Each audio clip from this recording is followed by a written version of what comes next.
Generally during pregnancy ये देखा गया है कि आप बहुत ज़्यादा आउटडोर एक्टिविटीज़ से अपने आप को रोकते हैं, तो आप क्या करते हैं उस टाइम पे? Screen time. स्क्रीन में we take mobile screens and we take laptop और आईपैड, पर जो टीवी स्क्रीन्स हैं, डिस्टेंट बड़ा टीवी है नॉन, क्या वो भी आइज़ को डैमेज कर? प्रीमेच्योर बेबीज़ बहुत हो रहे हैं, तो क्या उनको आइज़ का कोई थ्रेट होता है? कोई अक्सर देखा गया है कि 20-25 दिन पहले बच्चे का बर्थ, यस मैम, तो उसमें भी बच्चे की आइज़ नॉर्मल जो बच्चे पैदा होते हैं विद फुल टर्म बेबीज़ जो हैं, उनकी आई चेकअप कब से स्टार्ट करना चाहिए? बच्चे की आँख की सफाई कैसे रखी जाए? लेज़ी आइज़ करके एक प्रॉब्लम आती है जिसमें शायद वो एक आँख एक्टिव है और एक आँख कम एक्टिव होती है, वो कैसे पता चलता? क्विंट है बच्चों में, तो वो भी आई थिंक चाइल्डहुड में ही डिटेक्ट हो सकता है और क्योर भी हो सकता है। बच्चे की आँख में काजल ज़रूर डालना चाहिए, नज़र नहीं लगती और आँखें भी तेज़ हो जाती। यस। और ये शहद डालना आँखों में, जब छोटा बच्चा पैदा होता है तो उसके नोज़ ब्रिज को प्रेस करती हैं मदर्स, तो क्या वो सही है?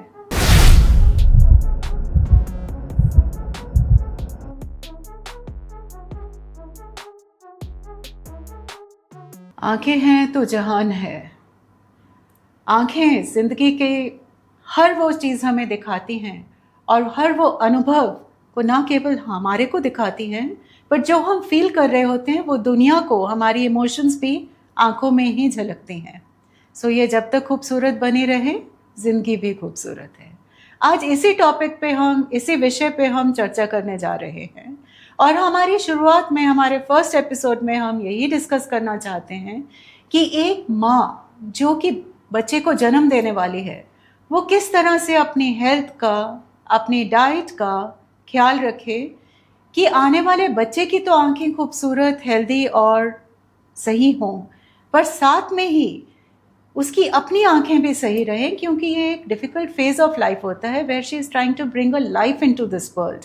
उसके लिए बहुत ज़रूरी है कि उसकी डाइट सही हो, उसके हैबिट्स ठीक ठाक रहें।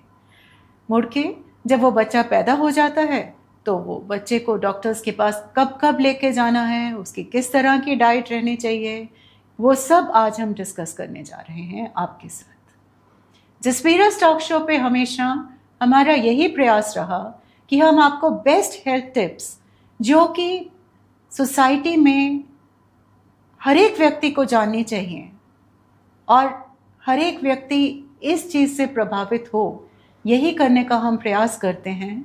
काइंडली हमें आप ज़रूर सब्सक्राइब कीजिए और हमारे साथ इस एपिसोड में अंत तक बने रहिए, क्योंकि अंत में जाके हम कुछ मिथ्स के बारे में बात करने जा रहे हैं।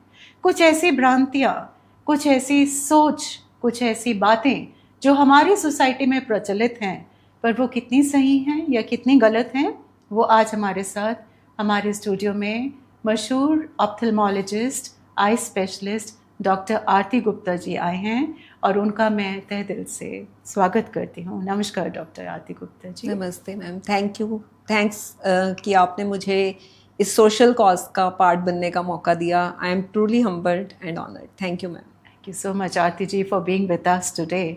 आई नो फॉर अ डॉक्टर इतना टाइम निकाल के आना, एंड शी इज़ अगेन, मैं हर बार यही कहती हूँ कि ये बिज़ी मदर्स हैं, बिज़ी डॉक्टर्स हैं, सोशलाइट्स हैं और ऊपर से हमारे साथ सोशल कॉज में जुड़ रहे हैं। Thank you so much for being with us today. Pleasure is all mine ma'am, thank you. So doctor साहब, वी कैन स्टार्ट विद कि एक मदर को अपनी कंसेप्शन का पता चल गया, शी नोज़ कि वेरी सून, तो किस तरह से वो अपनी डाइट का ख्याल रखें? How should she take care of herself? देखिए मैम, जो प्रेगनेंसी है वो एक वुमेन की लाइफ में, एक औरत की लाइफ में बहुत ही इमोशनल फेज़ है, बहुत ब्यूटीफुल फेज़ है। जो उसकी जर्नी है एक मदरहुड की, वो अपने आप में एक बहुत डेलिकेट पार्ट है उसकी लाइफ का। तो उस समय जो उसकी डाइट है वो बहुत इम्पॉर्टेंट है, स्पेशली फॉर दी कि बच्चे की जो आइज़ हैं वो हेल्दी डेवलप हों फ्यूचर में, क्योंकि उसकी डाइट से बहुत डिपेंड करेगा कि बच्चे की आई हेल्थ जो है वो कैसी होती है। तो इसमें ऐसा है कि एक तो इसमें एक फैक्ट मैं शेयर करना चाहूँगी कि नियरली 80% जो बच्चे की आई की ग्रोथ है वो with in first 3 months of pregnancy हो जाती है। और वो वाला फेज है जब जो मदर्स हैं वो बहुत वॉमिटिंग्स और नोजिया एक्सपीरियंस कर रही होती हैं। तो न्यूट्रिशनल डेफिशिएंसीज उस टाइम पे बहुत कॉमन है। तो उस टाइम पे आपको अपनी डाइट को जो है बहुत रिच न्यूट्रिशियस रखना है, so that there are no chances of any deficiency in your diet. So nutritious से डॉक्टर साहब हम क्या अंडरस्टैंड करें? डाइट में मैं आपको कहूँगी, इसमें हम ये कहते हैं, जो नॉर्मल हमारे पास पेशेंट्स आते हैं उनको हम ऐसा समझाते हैं कि आप ऐसा समझिए कि रंग बिरंगे फल और सब्जियां, जितना जो फल है वो पीला है उतना उसका विटामिन ए, जो बेसिकली आईज की हेल्दी डेवलपमेंट के लिए विटामिन चाहिए हमें, वो उसमें उतना ज़्यादा है। पीले फल से मैं कहूँगी जैसे पपीता हो गया, आम हो गया, ऑरेंज हो गए, citrus fruits, they are very good. Then green leafy vegetables, जितनी सब्जी हरी है उतना उसका विटामिन ए कंटेंट जो है वो ज़्यादा है।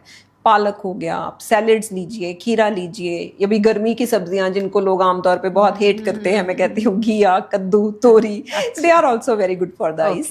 Then there is diet rich in omega 3 fatty acids. ये बेसिकली बच्चे की जो न्यूरल डेवलपमेंट है, उस टाइम आंखों की डेवलपमेंट है, उसके लिए बहुत जरूरी हो जाते हैं। ये आपको ड्राई फ्रूट्स और नट्स से भरपूर मिलते हैं। फिर मिल्क हो गया, मिल्क प्रोडक्ट्स हो गए, कर्ड, चीज, पनीर, ये चीजें बहुत हेल्पफुल है। So, मतलब इन सब चीज़ों का भरपूर मात्रा में एक मदर को जरूर सेवन करना चाहिए, and she should take care of her diet. Yes, because this will protect not only the child's eyes, बल्कि उसके खुद की आंखों की भी जो है वो हेल्थ मेंटेन रहेगी। क्योंकि बॉडी, ये जो फेज है ये बॉडी में बेसिकली वीकनेस का फेज है, और सारा स्ट्रेस आजकल हमारा आइज पे है, B it work, B it entertainment. हम पढ़ाई के लिए, अपनी स्टडीज के लिए, अपने वर्क के लिए आइज का यूज करते हैं। Then for even for entertainment purposes हम आइज का यूज कर रहे हैं। तो जिस ऑर्गन पे सबसे ज्यादा स्ट्रेस उस टाइम रहेगा during the phase of pregnancy, उसमें वीकनेस आने की चांसेस हमेशा ज़्यादा रहेंगे। और जनरली ड्यूरिंग प्रेगनेंसी ये देखा गया है कि आप बहुत ज़्यादा आउटडोर एक्टिविटीज़ से अपने आप को रोकते हैं। You don't want to go out, you don't want to meet too many people, तो आप क्या करते हैं उस टाइम पे? स्क्रीन टाइम, प्रेग्नेंट मदर एक ज़्यादा स्क्रीन टाइम करेंगे। यस, सो उससे भी इफेक्ट हो जाएगा प्रेग्नेंट मदर की eyes? Definitely it will affect the eyes of the pregnant mother, क्योंकि जो स्क्रीन टाइम है, एक्सेसिव स्क्रीन टाइम जो है वो हमेशा ही डेट्रीमेंटल है आईज की हेल्थ के लिए। जैसे हम कहते हैं कि हर चीज़ मॉडरेशन में ही अच्छी है, सिमिलर वही चीज़ इस चीज़ के लिए भी अप्लाई होती है कि आपका जो स्क्रीन टाइम है that should also remain with in a limited time. आपको स्क्रीन जो है वो यूज़ करनी है। आइडली 1 to 2 आवर्स हम कहते हैं कि एक डे में सफिशिएंट है, उससे ज़्यादा आप कोशिश करें कि उसको अवॉइड ही करें। And light exercise pregnant female can also undertake. ऐसा नहीं है कि बहुत हैवी एक्सरसाइज ही करनी है, you can just go for walk और something like that. Proper exposure to sunlight, that is also very is a must, वो तो होना ही चाहिए। That must. So डॉक्टर साहब, हम स्क्रीन में we take mobile screens and we take laptop और iPad, पर जो टीवी स्क्रीन्स हैं, डिस्टेंट बड़ा टीवी है ना, क्या वो भी आइज को डैमेज करता है? Not to that extent. जो बेसिकली इसमें मैटर करता है डिस्टेंस। जो टीवी का डिस्टेंस है वो फिर भी एक हम दूरी से देखते हैं, लेकिन जो मोबाइल और स्क्रीन है that we keep very close to our eyes, वो हम अपनी आईज के बहुत पास रखते हैं। तो वो जो है एक एडिशनल स्ट्रेस आपकी जो आई की मसल्स पे है वो कॉज करता है। तो वो उसके कारण आपको जो है आंखों में जो स्ट्रेस पड़ना, स्ट्रेन आना, हेडेक होना, इवन विजन की प्रॉब्लम्स भी आती है, ड्राइनेस ज़्यादा हो जाती है आंखों में, ये सब। सो डॉक्टर साहब, after the baby is born, अब मान लेते हैं कि the mother has taken good care और अब वो छोटा सा प्यारा सा बच्चा हाथों में आ गया। सो उसके बाद आजकल वैसे तो प्री टर्म बेबीज़ बहुत हो रहे हैं, प्री मैच्योर बेबीज़ बहुत हो रहे हैं, तो क्या उनको आइज़ का कोई थ्रेट होता है कोई? यस मैम, जैसे जैसे साइंस ने, टेक्नोलॉजी ने एडवांसमेंट किया है, तो अभी क्या हुआ है कि प्री टर्म एक तो बहुत होने लग पड़े हैं बेबीज। नंबर 2, सर्वाइवल रेट उन बच्चों का बहुत बढ़ गया है। प्री टर्म बेसिकली जो बच्चे 36 वीक से पहले पैदा हो जाते हैं, या फिर जो लो बर्थ वेट बेबीज हैं, तो हम लेके चलें कि 9 महीने से पहले। 9 महीने से पहले। पर अक्सर देखा गया है कि 20-25 दिन पहले बच्चे का बर्थ, या 20-21 दिन पहले तो हो ही जाता है। यस मैम, तो उसमें भी बच्चे की eyes? Yes definitely it can affect the eyes of the child. Number 2, इसमें हमें देखना होता है कि बच्चा लो बर्थ वेट ना हो। जो बच्चे का वेट 2 kg से कम है, उसका बेसिकली जो बर्थ के विद इन 1 month आईज के पर्दे की जांच बहुत जरूरी है, क्योंकि यहाँ पे ये क्या है कि जैसे मैंने आपको पहले बताया कि 80% ग्रोथ तो आई की पहले 3 महीनों में हो चुकी है, लेकिन जो लास्ट 1 मंथ है वो बहुत क्रूशियल है बच्चे के पर्दे की डेवलपमेंट के लिए। तो इसमें क्या कंडीशन होती है, इसमें होता है रेटिनोपैथी ऑफ प्री मैच्योरिटी बोलते हैं, आम भाषा में हम उसको ROP बोलते हैं। तो पर्दे की जो डेवलपमेंट है उसको चेक करने के लिए उस समय पर्दे की जांच 1 महीने के बर्थ के 1 महीने के भीतर बहुत जरूरी हो जाती है। अगर बच्चे को ROP डायग्नोज हुई है तो उसका लेजर से बहुत अच्छा इलाज जो है वो पॉसिबल है आजकल। लेकिन अगर आप उसको इग्नोर कर जाते हैं तो it can be potentially blinding disease. तो उस बच्चे का हम पहले 1 मंथ पे, फिर 3 मंथ्स पे, फिर 6 मंथ्स पे, फिर at the age of 1 year regular checkups जो हैं उसके होने बहुत ज़रूरी। एक्चुअली डॉक्टर साहब सीधी सी बात है कि बच्चा इतना छोटा है, खुद बता ही नहीं सकता ना, माँ बाप को पता चल सकता है कि बच्चे को कुछ दिख पा रहा है नहीं दिख पा रहा है, बिकॉज प्री टर्म बेबी है ऑलरेडी, 8.5 महीने या आप लेके चलिए 8 महीने 40 दिन 45 दिन का वो बच्चा है। और उसको कभी भी आई थिंक आज आपके माध्यम से हम बाहर ये इन्फॉर्मेशन भेज रहे हैं कि बच्चे के पैदा होते ही उनको एक आई स्पेशलिस्ट को ज़रूर दिखा दीजिए, नहीं तो हम सोचते हैं कि ठीक है बच्चा इज़ फाइन, वो आवाज़ सुन रहा है, आंखें बंद कर देता है, लाइट देखता है, आइज़ क्लोज करता है, तो हम वी टेक इट कि बच्चे को कुछ दिख तो ज़रूर रहा है, आइज़ ठीक है, नॉर्मल है बच्चे की। यही नहीं करना है, आइज़ को हमें फॉर ग्रांटेड नहीं लेना है, स्पेशली जब प्री मैच्योर बेबी हुआ है उसका एक examination with in 1 month parents को जरूर करवाना है, वो किसी भी कीमत पे अवॉइड नहीं करना है। ठीक है, तो डॉक्टर साहब इसके साथ आइज़ की हाइजीन, बच्चे की आँख की सफाई कैसे रखी जाए, या वो में से इसकी थोड़ी बहुत प्रॉब्लम आंखों की आ ही जाती है बच्चों को समय के साथ, तो उसके लिए क्या करना चाहिए? जब बेबी बॉर्न होता है तो उस टाइम स्पेशली नॉर्मल जो डिलीवरीज होती हैं उसमें बच्चे के आसपास बहुत कुछ और इम्प्योरिटीज़ रहती हैं, तो उससे क्या है चांसेस ऑफ इन्फेक्शन हमेशा बढ़ जाते हैं। तो अगर तो बच्चे की आइज़ हेल्दी हैं, क्लीन हैं, तो यू कैन जस्ट, आपको एक सिर्फ कॉटन का बॉल लेना है क्लीन, उसको वार्म वाटर में डिप करके आइज़ को क्लीन कर लेना है। एंड मेक श्योर कि जो आप एक आई के लिए बॉल यूज़ कर रहे हैं, don't use it for the other I. दोनों सेपरेट बॉल्स लेके आप आइज़ को उसकी बच्चे की सॉफ्टली क्लीन कर दीजिए, जेंटल क्लीन करना है और कुछ नहीं स्पेशल करने की ज़रूरत नहीं। ये रोज़ जब बच्चे को नहलाया जाता है उस टाइम पे करना ज़रूरी है कि कभी कभी बीच में? इफ़ यू फील कि आपको लगे कि आंखों में कीचड़ आ रहा है, डिस्चार्ज है, only then you need to clean it. Otherwise जो आइज़ में हमारे नेचुरल टीयर्स हैं वो अपने आप आइज़ को क्लीन रखते हैं। नंबर 2, जब बेबी बॉर्न हुआ तो हम क्या देखते हैं, घर में बहुत गेस्ट्स आ रहे हैं, हर कोई बच्चे को गोद में ले रहा है, तो काइंडली मेक श्योर कि उस टाइम जो भी बच्चे को उठा रहा है वो अपने हैंड्स एक तो क्लीन कर ले, सैनिटाइज कर ले और वॉश कर ले आइज़ को, हाथों को बच्चे को लेने से पहले, क्योंकि बच्चा तो कहीं नहीं जा रहा है तो इन्फेक्शन उसको बाहर से ही कहीं ना कहीं आने की पॉसिबिलिटी रहती है, तो that we can avoid, that you can. Okay, और नॉर्मल जो बच्चे पैदा होते हैं विद फुल टर्म बेबीज़ जो हैं, उनकी आई चेकअप कब से स्टार्ट करना चाहिए? उनका जो आई चेकअप है अगर at the time of birth हो गया है and eyes are fine and healthy, then you need not do any further checkup. मतलब आप उसके बाद before sending the child to school आप एक बार उसका विजन असेसमेंट आप करवा सकते हैं, नज़र का बेसिकली जांच करवा सकते हैं, और कोई एक्स्ट्रा आपको कुछ करने की जरूरत बार बार आपको डॉक्टर के पास लेके आना, या अनलेस एंड अनटिल की चाइल्ड कोई डिस्कम्फर्ट फील करे, आपको लगे कि उसका कोई फेस टर्न है, हेड टिल्ट है, कोई क्रॉस आइज हो रही हैं, तो उसके लिए आपको दिखाना है, अदरवाइज नो नीड।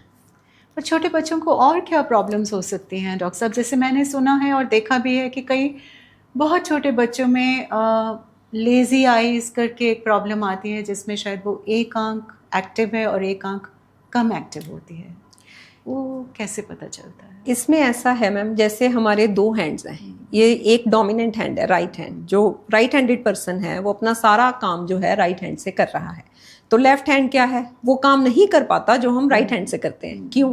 क्योंकि उसको लेजी हो गया बेसिकली, उसको ज़रूरत नहीं पड़ती है। तो सिमिलर केस है आइज़ के साथ। अगर आपकी बच्चे की एक आंख जो है वो नॉर्मल दिख रही है, दूसरे की जो नज़र है वो प्रोपोर्शनेटली काफ़ी कम है, तो क्या होता है कि सारा जो वर्कलोड है वो एक आंख ले जाती है, दूसरी आंख जो है वो धीरे धीरे धीरे धीरे लेजी हो जाती है। तो उसके लिए बच्चे का जो विजन असेसमेंट, नज़र की जांच होनी बहुत ज़रूरी है, ताकि अगर कोई उसमें प्रॉब्लम आती है, बच्चे को चश्मे की ज़रूरत है या एक हम पैचिंग कर देते हैं एक आंख पे, तो लेजी आई को बेसिकली इसको हम पेनलाइज करते हैं, सजा देते हैं, वी फोर्स इट टू सी, ताकि वो काम करना शुरू करे।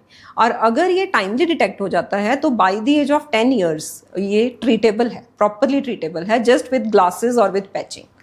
और कुछ एक ड्रॉप्स आते हैं वो भी हम यूज़ कर सकते हैं आईज में, उससे भी ये ठीक हो जाता है। और मान लें हम कि वो 10 साल तक पेरेंट्स नहीं बता पाए या बच्चे ने इतना एक्टिवली अपना कर लिया कि वो रियलाइज़ ही नहीं हो पाया, तो फिर क्या होगा उससे आगे? आप मैम कह रहे हैं कि by the age of 10 years के बाद डायग्नोज हुआ। हम एडल्ट्स में डायग्नोज करते हैं lazy I, and the people don't even no, लोगों को पता भी नहीं है कि उनकी लेजी आई है। जस्ट इमेजिन इतना वो है इसमें। मजे की बात ये है कि जब एक आंख काम कर रही है तो जो लोग बेसिकली कोई ऐसे वर्किंग नहीं है बहुत ज़्यादा स्क्रीन्स पे, या कोई उनको नज़र का काम नहीं रहता है, दे डोंट इवन रियलाइज कि ऐसा उनको इशू है। वो जब बेसिकली इसके लिए हम यही कहेंगे कि regular eye checkups they are a must, specially आगे जाके नहीं ये ट्रीट हो सकती, आगे जाके इसकी ट्रीटमेंट बहुत डिफिकल्ट हो जाती है। आजकल एक एम्ब्लाइगो थेरेपी करके आई है, उसमें कुछ एक्सरसाइजेस करवाई जाती हैं, तो उससे क्या है कि कुछ हद तक हम जो नज़र है उसको रीजनरेट कर पाते हैं, कुछ हद तक वापस ला पाते हैं, लेकिन 100% ट्रीटेबल नहीं। अदरवाइज तो वो आंख इज लॉस्ट फॉर। बेसिकली ये डेवलपमेंट ऑफ आइज है मैम। जिस तरह से अब अगर मुझे आज कोई कहे कि आप राइट हैंड से लिखते हो तो लेफ्ट से लिखिए, तो I am not able to write, so it is just like that. Eye is not trained to see actually. It is not working. Doctor साहब, बच्चों में देखा गया है कि और कुछ ऐसी चीज़ें जस्ट लाइक स्क्विंट है बच्चों में, तो वो भी आई थिंक चाइल्डहुड में ही डिटेक्ट हो सकता है और क्योर भी हो सकता है। यस यस, स्क्विंट का ऐसा है कि एक तो ये कुछ एक फैमिलीज में ये जेनेटिक रहता है, अगर दादी को, नानी को, मदर को, फादर को है तो कुछ बच्चों में ऐसा हो सकता है, तो उसका उसी टाइम बेसिकली जांच होनी बहुत ज़रूरी हो जाती है। लेकिन अगर आपकी फैमिलीज़ में नहीं है और बच्चे को स्क्विंट हुआ है तो उसके पीछे कई बार मसल इम्बैलेंस हो सकता है, बच्चे की नज़र जो है वो प्रॉपर काम नहीं कर रही, उसके कारण स्क्विंट हो सकता है। कुछ एक केसेस में ये जो स्क्विंट है ये नॉर्मल है, अपने आप जैसे जैसे बच्चा ग्रो करेगा by the age of 5 years वो अपने आप ठीक हो जाएगा। स्पेशली अगर आपको ऐसा लगे कि उसकी आइज़ दोनों अंदर को घूमी हुई है तो इतनी ज़्यादा चिंता वाली बात आमतौर पे नहीं होती है। लेकिन ऐसा नहीं है कि आप अवॉइड करें, ऑफ्थेल्मोलॉजिस्ट को, आई सर्जन को जरूर एक बार दिखा लें। लेकिन जैसे जैसे बच्चा ग्रो करेगा उसके फेस की शेप डेवलप होएगी, वो अपने आप ठीक हो जाएगा। अगर स्क्विंट आप देखते हो बच्चे का कि रह रहा है, परमानेंट रह रहा है आँख, एक बच्चा यहाँ बाहर को घुमा रहा है या अंदर को घुमा रहा है, ऊपर लेके जा रहा है, नीचे लेके जा रहा है, फिर उसका जो एग्जामिनेशन है वो मस्ट है। कुछ केसेस में जो स्क्विंट है वो टेम्परेरी रहता है, बच्चा बहुत जिद कर रहा है, बहुत थक गया है, सोया नहीं है प्रॉपरली, तो आपको लगेगा कि उसकी आंख जो है वो घूमी हुई है, तो उसमें बच्चे की डाइट और रेस्ट का बेसिकली ध्यान रखना है, वो ठीक हो जाता है, यूजुअली ठीक हो जाता है, यूजुअली ठीक हो जाते हैं। और क्योरेबल और ट्रीटेबल भी चाइल्डहुड स्क्विंट ही होते हैं। यस, जितनी जल्दी स्क्विंट का ट्रीटमेंट होगा उतना ही रिजल्ट भी बेटर होगा, और बच्चे की जो डेवलपमेंट है, नॉर्मल आइज की डेवलपमेंट है, वो हैम्पर नहीं होगी, वो उतनी अच्छी डेवलप होंगी आइज। ठीक है।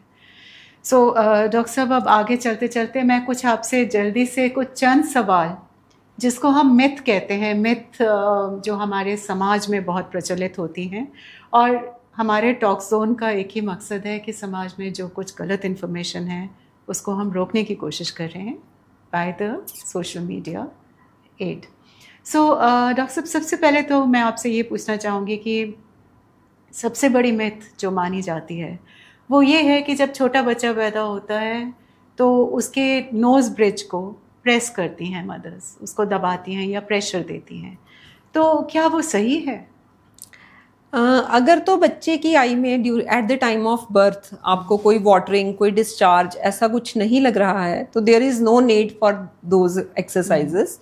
वो जो एक्सरसाइजेस हैं, जो ब्रिज को यहाँ से प्रेस करना है हमें, बेसिकली वो उन बच्चों में हैं जिनके कि यहाँ से जो हमारे छोटे छोटे सुराख हैं कई बार वो टाइट होते हैं eight the time of birth, वो बंद होते हैं, तो उनको हम ये वाली जो एक्सरसाइज है वो एडवाइस करते हैं। अदरवाइज एक रूटीन जो बच्चा हुआ है, वाटरिंग नहीं है, डिस्चार्ज नहीं है, हेल्दी आइज है, उनमें this is just a futile exercise. This is just एक डॉक्टर साहब कहा जाता है कि बच्चे की आंख में काजल जरूर डालना चाहिए, नज़र नहीं लगती और आंखें भी तेज हो जाती। यस, और लोग कहते हैं कि आंखों का साइज बड़ा हो जाएगा अगर काजल लगाएंगे। लेकिन ये उल्टा आंखों की हेल्थ के लिए बहुत डेट्रीमेंटल है, क्योंकि काजल लगाने से बच्चे को आप कोई फ़ायदा नहीं कर रहे हैं, उल्टा उसको एलर्जीज की, इन्फेक्शंस की पॉसिबिलिटी को बढ़ा रहे हैं, क्योंकि अल्टीमेटली जो आप डाल रहे हो उसके छोटे छोटे कण बच्चे की आइज़ के अंदर जाने ही जाने हैं, तो उससे आपको हमेशा बच्चे को एलर्जीज और इन्फेक्शंस की पॉसिबिलिटी रहेगी। काइंडली अवॉइड, मेरी हाथ जोड़ के आपसे हुआ है कि आप प्लीज बिल्कुल kindly refrain from putting kajals and all this things into the eyes.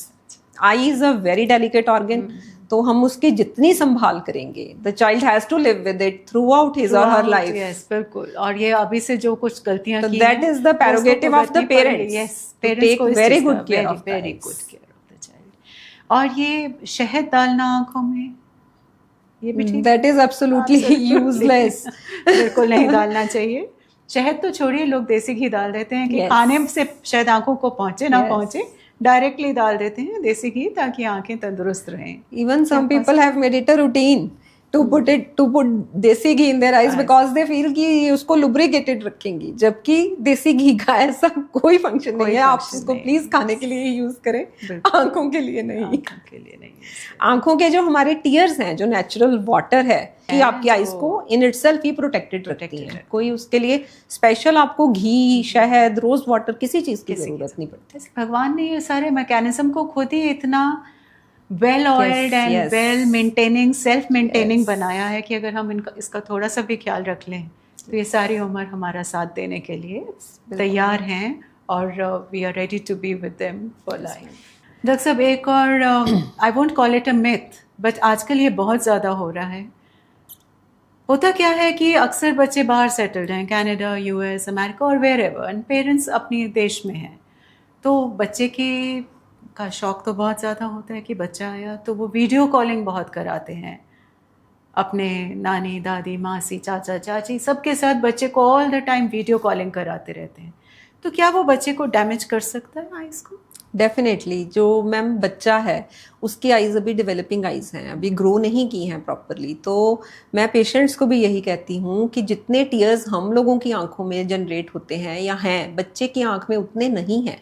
तो जो स्क्रीन या जो लाइट हम लोगों की आंखों के लिए नॉर्मल है, बच्चे की आंख के लिए वो लाइट बहुत तेज़ बैठती है, बहुत इंटेंस हो जाती है। तो जो उसकी ब्लू लाइट है, बेसिकली ये जो सारे गैजेट्स हैं ये ब्लू लाइट एमिट करते हैं, तो ये जो ब्लू लाइट है वो बच्चों की आइज़ के लिए बहुत हार्मफुल हो जाती है। तो काइंडली आप ऐसा ना करें तो अच्छा है। अपने अगले एपिसोड में हम ये ब्लू लाइट की एक फुल डिस्कशन ही कर लेंगे ma'am, because sure, that is a must, that is very important. और एक और मैंने देखा है कि बच्चों का अटेंशन स्पैन तो कम होता है, बच्चे को खाना खिलाना बहुत ही मुश्किल काम होता है, तो अक्सर उसको डिस्ट्रैक्ट करने के लिए पेरेंट्स या तो बेबी स्क्रीन लगा देते हैं या कार्टून्स लगा देते हैं, बच्चा उसमें बिजी हो जाता है और मदर्स उसको फटाफट खाना खिला देती हैं, तो वो भी आइज़ को डैमेज करता होगा। यहाँ पे मैं आपसे एक बात बताऊंगी, एक चैनल है चूचू TV. You will be surprised to know that it is one of the most subscribed channels on YouTube. Oh God, अच्छा। आप ये देखिए कि प्रॉब्लम की जो इंटेंसिटी है वो कहाँ तक पहुँच गई है और कितनी केयरलेस पेरेंटिंग है। We can't say it is careless. Basically वो पेरेंट्स जो हैं वो भी क्या करेंगे ना, वो अपने कंफर्ट उसमें रहना चाहते हैं। कहीं लेके गए बच्चे को, बच्चा डिस्ट्रैक्ट कर रहा है, what they will do, just hand him over the phone, make him sit on side and they will do their work. Definitely हमारी लाइफ आजकल बहुत बिजी हो गई है, बट मुश्किल है मदर्स के लिए ये भी करना, खाना खिलाना, इतना टाइम निकालना। बच्चे के टेंट्रम्स होते हैं बहुत खाना खिलाने के time, it becomes very comfortable जब बच्चे को आप स्क्रीन दिखा रहे हैं, चाइल्ड इज जस्ट ईटिंग, लेकिन this is not a healthy practice. Mother को ये लगता है ना, फॉर द लार्जर बेनिफिट, कि बच्चा खाना खा लेगा, चलो 5 मिनट, मैंने अगर सारा दिन स्क्रीन नहीं दिखाया, 5 मिनट दिखा लिया, क्या खराब है इसमें। लेकिन in the long term it definitely affects the eyes of the child and it make, ये उसकी एक हैबिट बन जाती है, जिसको फिर ब्रेक करना बड़ा मुश्किल हो जाता है। और ये हैबिट फिर लाइफ टाइम चलती है, बिकॉज टीवी देख के खाना खाना तो वैसे ही हेल्थ को डैमेज करने वाली चीज़ है, ये तो माना गया है world over.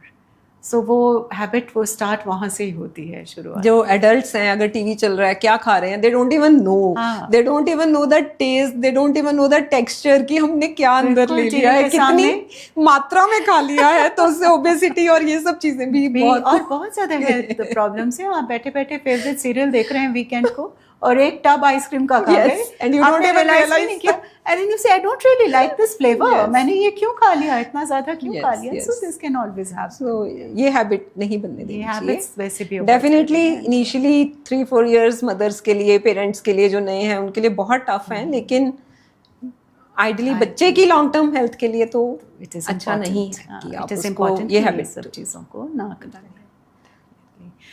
So with this we come to the end of the episode for pregnant mothers and babies और for the newborns। हम अगले एपिसोड में आपके साथ दोबारा जुड़ेंगे और उस एपिसोड में हम वो सब चीज़ों की बात करेंगे, whether it is eye glasses और लेंसेज और ब्लू लाइट, या आइज़ में अगर प्रॉब्लम आ ही जाती है तो लेसिक्स इज़ बेटर, या आने वाली एज के साथ हमारे को कैटरैक्ट या ग्लूकोमा या और किसी तरह की प्रॉब्लम्स कैसे आती हैं, how to take care of all that, और आइज़ को कैसे बचा के रखा जाए ताकि हमें खूबसूरत ज़िंदगी जो है ये ज़िंदगी दिखाती रहे, खूबसूरती बनी रहे और खुशियाँ बरकरार रहें। इसी के साथ थैंक यू सो मच।